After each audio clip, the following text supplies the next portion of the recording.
Señoras, señores, bienvenidos al canal Al 24 News. Vamos con los titulares de la edición.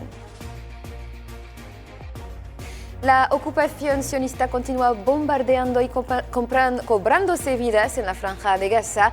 Naciones Unidas confirma que las órdenes de evacuación en Gaza que proceden de Israel constituyen decisiones de desplazamiento.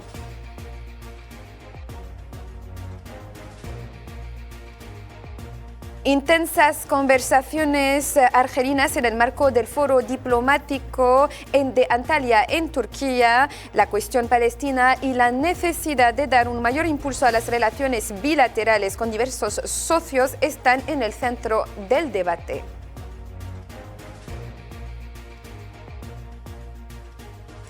Putin y el enviado de Trump, Witkoff, se reúnen para conversar en San Petersburgo mientras la Unión Europea promete 23.000 millones de dólares de ayuda a Ucrania.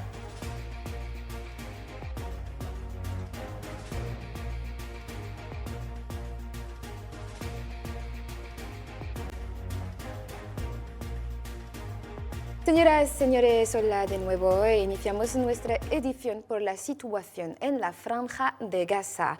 Pues fuentes médicas locales en el enclave de Gaza, el enclave palestino, indicaron que 15 personas cayeron en mártires y varias otras resultaron heridas este viernes por la mañana después de la ocupación lanzara ataques aéreos en el norte y el sur de Gaza, ello al tiempo que se registraron 26 mártires y 106 heridos en las últimas 24 horas. Con estas nuevas cifras, el balance de las víctimas de la agresión sionista pues asciende a 50.912 mártires y al menos 115.981 heridos.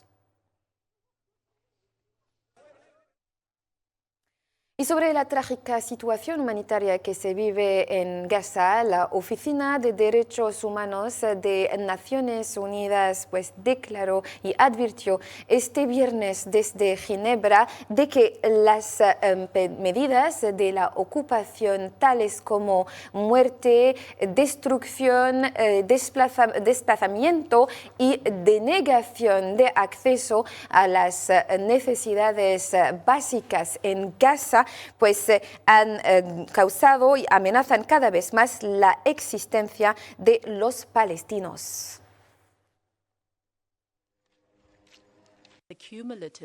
El efecto cumulativo de lo que está ocurriendo en Gaza, la muerte, la destrucción, el desplazamiento, la negación del acceso a necesidades básicas dentro de Gaza y la sugerencia repetida de que los gazatíes deberían abandonar completamente el territorio genera serias preocupaciones sobre la viabilidad futura de los palestinos como grupo en Gaza.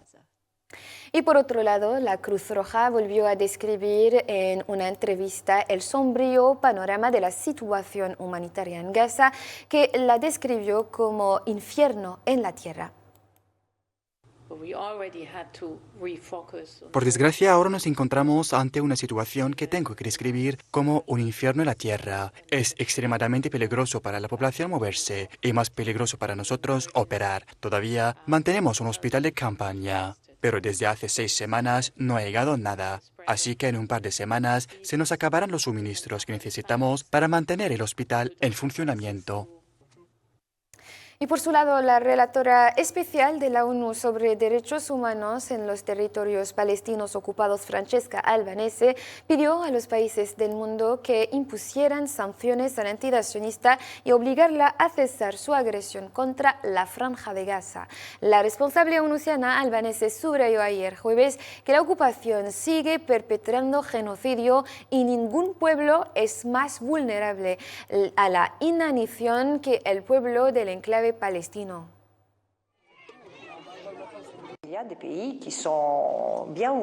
Los países del mundo deben detener ese genocidio e imponer sanciones a Israel, que sigue matando a más de 50.000 personas, la mayoría mujeres y niños. Israel está trabajando directa y discretamente para utilizar los alimentos como arma de guerra, lo que viola todas las convenciones internacionales, por lo que todos los países del mundo deben hacer frente y detener estos crímenes lo antes posible. Funcionarios palestinos y onusianos afirman que la mayoría de las plantas de desalinación de Gaza estaban dañadas o habían dejado de funcionar debido a los cortes de electricidad y combustible impuestos por la entidad sionista, algo que profundiza el sufrimiento de los habitantes de la ciudad de Gaza. Comentario de Karim Mustafawi. El acceso al agua se ha vuelto cada vez más difícil para muchas familias palestinas gazatíes desde el inicio de la agresión sionista.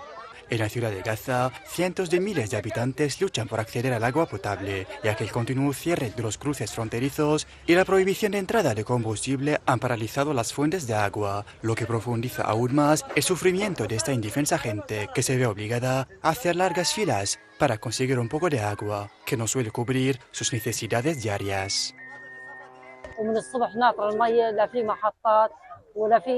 Llevo esperando el agua desde la mañana. No hay estaciones ni vienen camiones. Los cruces están cerrados, los pasos están cerrados.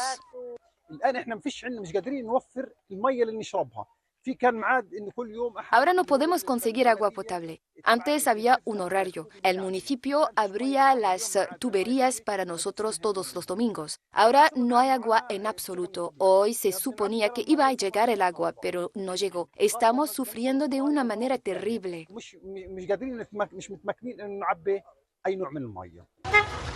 Las autoridades municipales indican que muchas personas tienen que caminar a veces varios kilómetros para conseguir agua, después de que la agresión sionista dañara la tubería operada por Mekorot, una empresa estatal de la ocupación que suministraba el 70% del agua potable a la ciudad de Gaza. Esto llevó a un gran aumento en la dependencia del agua procedente de la línea de Mekorot que llega desde los territorios ocupados y pasó a abastecer aproximadamente al 70% de los residentes. La situación es muy difícil y las cosas se están complicando aún más, especialmente en lo que respecta a la vida diaria de las personas y sus necesidades de agua diarias, ya sea para limpiar, desinfectar e incluso cocinar y beber.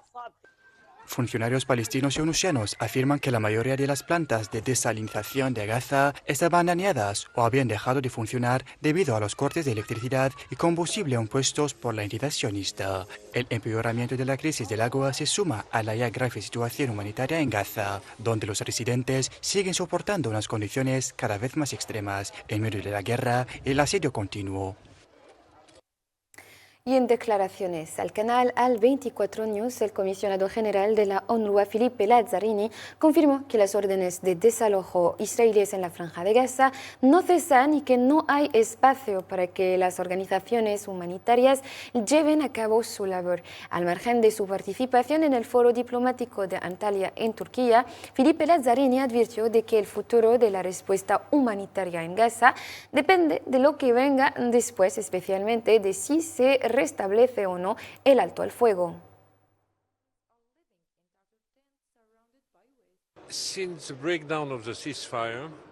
Desde la violación del alto el fuego se han intensificado las intervenciones militares y se han cerrado completamente los cruces fronterizos. Se está pidiendo a la gente que evacúe de forma permanente. Las órdenes de evacuación continúan sin cesar. No hay alimentos disponibles ni medicamentos a la mano y ahora prácticamente no queda espacio para que las organizaciones humanitarias operen. Nosotros, como la UNRWA, logramos mantener algunos servicios, pero los suministros de alimentos y medicinas se han agotado. Por lo tanto, el futuro de la respuesta humanitaria depende del futuro mismo, de si se volverá un alto el fuego o no. Philippe Lazzarini hizo hincapié igualmente en el compromiso de la UNRWA de proporcionar servicios humanitarios en la Franja de Gaza a pesar del entorno hostil y de las decenas de víctimas. Ahora como agencia, la UNRWA está comprometida en permanecer y continuar brindando servicios a pesar del entorno hostil, a pesar de la muerte de más de 280 de nuestros empleados y el bombardeo o destrucción de nuestras instalaciones. Aún contamos con 12.000 empleados palestinos en Gaza, completamente comprometidos y dedicados a su trabajo para garantizar la continuidad de nuestros servicios en beneficio de la comunidad. Hablando de actualidad nacional, el ministro argelino de Asuntos Exteriores, Ahmed Attaf, participó este viernes en Turquía en la ceremonia de apertura de la cuarta edición del Foro Diplomático de Antalya, presidido por el presidente turco Recep Tayyip Erdogan. La edición de este año, que se celebrará del 11 al 13 de abril, tendrá como tema restaurar el papel de la diplomacia en un mundo dividido. El programa de la cuarta edición del Foro Diplomático de Antalya incluye nada menos que 10 talleres dedicados a discutir los temas y cuestiones actuales más importantes a nivel internacional, a los que asistirán funcionarios gubernamentales, representantes de organizaciones internacionales y figuras influyentes del mundo académico y de los medios de comunicación.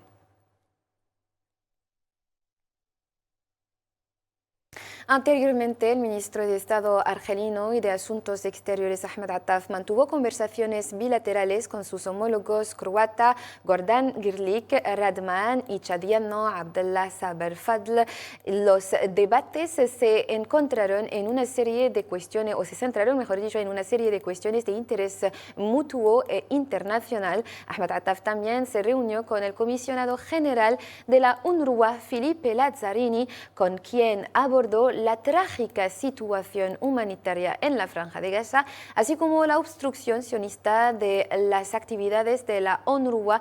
En el mismo contexto, Ahmed Attaf mantuvo conversaciones con el fiscal de la Corte Penal Internacional sobre las medidas adoptadas por esta institución judicial mundial para procesar a los responsables de la ocupación sionista implicados y involucrados en la comisión de crímenes de guerra y crímenes contra la humanidad en la Franja de Gaza.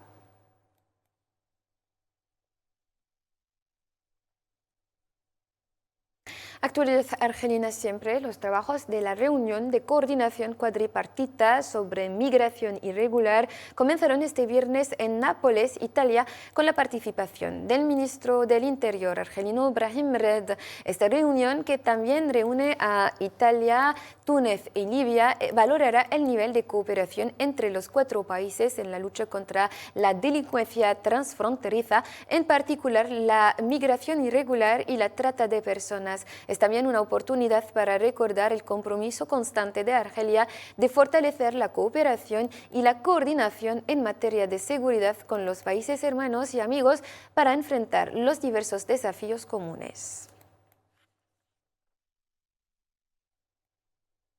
En Sudán, al menos 15 civiles perdieron la vida este jueves en un bombardeo de las fuerzas paramilitares contra las fuerzas de apoyo rápido contra un campamento de desplazados cerca de Al-Fasher en Darfur, según una fuente médica. Un ataque que forma parte de una intensificación de los combates en torno a esta ciudad estratégica. Expediente sudanés siempre. Más de 1000 refugiados sudaneses han llegado o han intentado llegar a Europa a principios del 2025, según informó el viernes la Agencia de Naciones Unidas para los Refugiados, citando la creciente desesperación en parte debido a la reducción de la ayuda en la región. Unos 12 millones de personas han sido desplazadas por el conflicto de 2 años entre el ejército sudanés y las fuerzas de apoyo rápido, un grupo paramilitar que ha alimentado lo que funcionarios de la ONU denominan la crisis de ayuda más devastadora del mundo. Más de 70.000 refugiados sudaneses han llegado a Uganda y otros siguen intentando cruzar peligrosamente para llegar a Europa. Si bien el número de sudaneses que llegan a Europa sigue siendo bajo, las llegadas aumentaron un 38% interanual en los 2 primeros meses de 2025. Tememos que muchos más no tengan otra opción que unirse a ellos. Como se espera que las conversaciones entre Irán y Estados Unidos comiencen mañana sábado en el Sultanato de Omán, en medio de la incertidumbre sobre si serán directas o indirectas, el Ministerio de Asuntos Exteriores iraní ha confirmado que le dará una oportunidad a la diplomacia. El portavoz del Ministerio de Asuntos Exteriores, Ismail Baqai, explicó el viernes en una publicación en la plataforma X que su país dará a estas conversaciones una oportunidad real.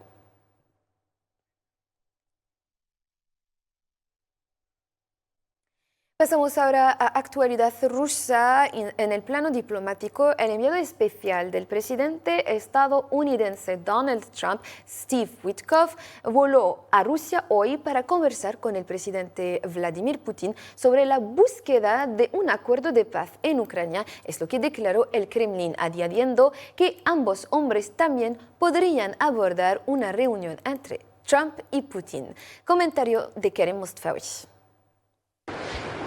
El enviado especial estadounidense Steve Witkoff se reunió con Vladimir Putin en San Petersburgo este viernes, mientras Donald Trump instaba al presidente ruso a avanzar hacia un alto el fuego en Ucrania.